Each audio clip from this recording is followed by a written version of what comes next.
Vendredi 6 juin 2025.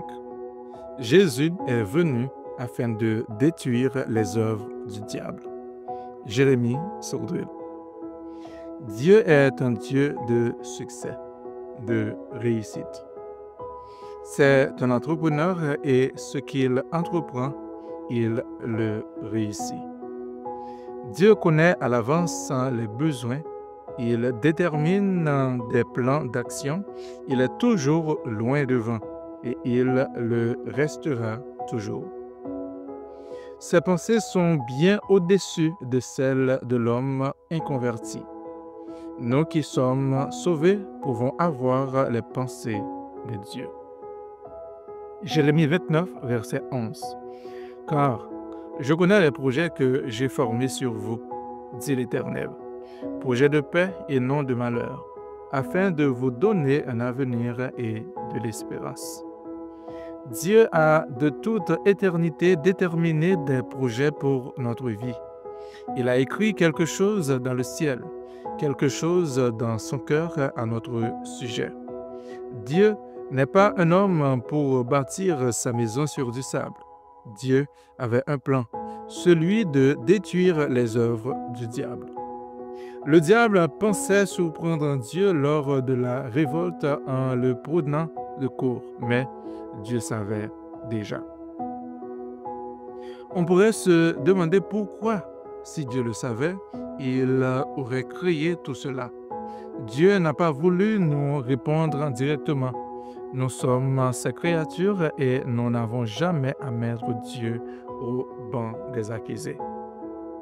Il peut y avoir certaines incompréhensions dans notre vie. Nous n'avons pas réponse à tout, mais nous avons la réponse à tout.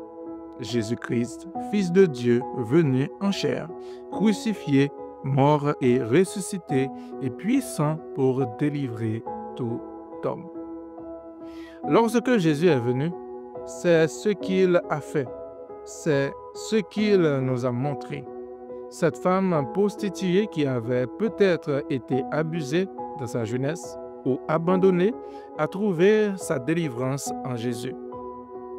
Marie de Magdala vivait constamment avec 7 démons et cela devait l'accabler tous les jours de sa vie. Mais Christ l'a libérée.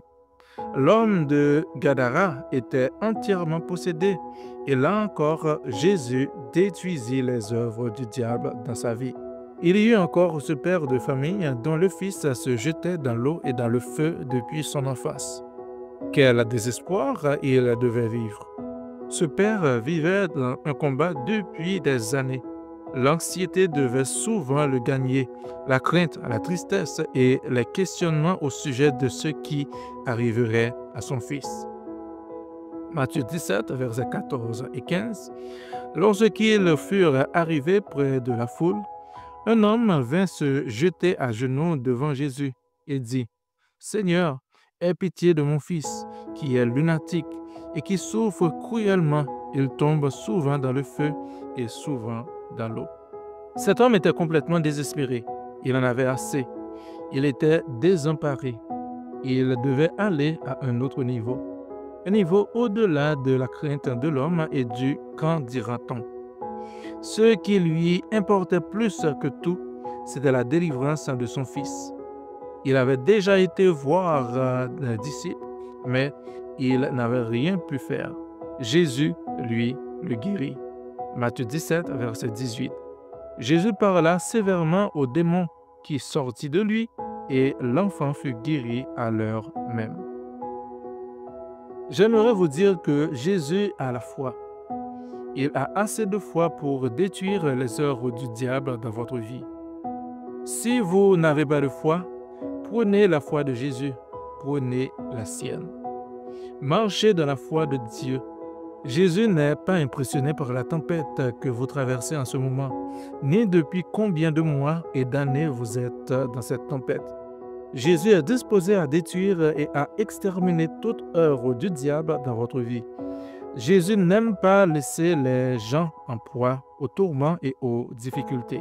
Non, Jésus n'aime pas ça. Vous avez peut-être été abusé, détruit par quelque chose dans votre enfance ou dans vos dernières années. Mais Jésus veut détruire tout ce qui vous a blessé, ce qui vous brise.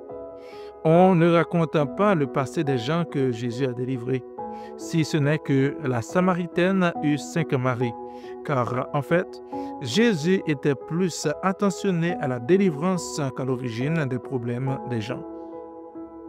Quel que soit ce que vous avez pu vivre, quelles que soient les choses avec lesquelles vous vous battez, ce dont vous n'arrivez pas à vous défaire, Jésus veut vous délivrer et il veut le faire aujourd'hui.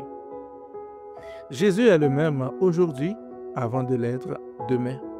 Souvent, les gens attendent de sentir quelque chose, d'aller dans une réunion particulière ou de rencontrer un ministère puissant. Mais Jésus lui-même veut vous délivrer dans l'endroit même où vous vous trouvez actuellement, quel qu'il soit. Je vous propose cette prière pour aujourd'hui. Seigneur, je déclare que tu es venu détruire les œuvres du diable de ma vie. Je ne veux plus vivre avec ce fardeau, avec ce poids, avec cette culpabilité. Je refuse de fermer la bouche et de mourir. Je refuse l'esprit de mort de ma vie. Mais je te demande de me délivrer entièrement aujourd'hui. Je te dépose tout, Seigneur, tous mes fardeaux, tout ce dont je suis esclave. Tu sais ce que j'ai vécu. Je ne veux plus vivre les conséquences de ce que j'ai vécu. Je veux vivre libre de mon passé. Merci parce que tu viens me libérer juste parce que tu m'aimes. Amen.